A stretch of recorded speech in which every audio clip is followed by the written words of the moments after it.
Alas 4 pa lang ng madaling araw, nagsipagdatingan na ang ilan sa mga tumakbo sa PAL Run 2026.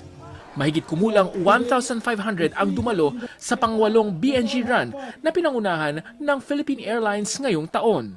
Dinaluhan ito ng ilang kinatawan ng Embahada ng Pilipinas sa Singapore, ilang Philcom groups at pati na rin ang mga lokal at iba pang non-Filipino runners. Competitive run ang 21 and 10 kilometers, samantalang fun run naman ang 5 at 3 kilometers. Ngunit bago nagtakbuhan, nagkaroon muna ng pangmalakasang Zumba na nagsilbing warm-up ng nasabing run. Tuwang-tuwa ang pamunuan ng BNG, lalo na ang host sa taong ito na Philippine Airlines. We are so very happy. Ang daming tao, ang laki ng turnout. And actually, this is my first time to join a run like this. It's very fulfilling. I'm very proud of what we did this day. Hiwalay ang male at female categories para sa 21 at 10 kilometers competitive run, samantalang sabay-sabay na tumakbo ang lahat ng 5 kilometers at ganun din ang 3 kilometers.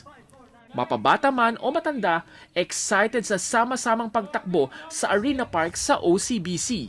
Masaya kasi sumali sa ganitong event na puro Pinoy mga kababayan natin yung kasama natin. So at least minsan lang mangyari na puro mga Pinoy yung kasama mga participants.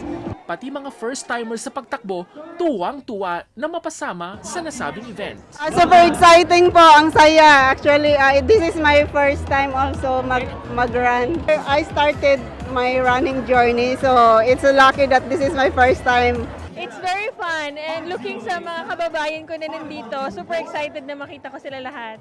Para naman kay Christian na first time sumali sa ganito, naghanda siya bago ang fun run. Nag-brisk walk muna ako ng mga past few days. So, para makapag-prepare din. Hindi lamang mga Pilipino ang sumali sa run, may ibang lokal din at iba pang mga lahi ang kasamang tumakbo. Nakatanggap ng finisher t-shirt at medal ang lahat ng 5 kilometers and above na tumakbo.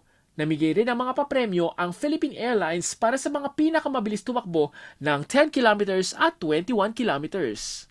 At syempre, taong-taong namimigay ng mga papremyo ang iba pang mga kumpanya na kabilang sa BNG o Business Network Group tulad ng HFSE, LBC, MDC, Megaworld, Noble Life at PNB.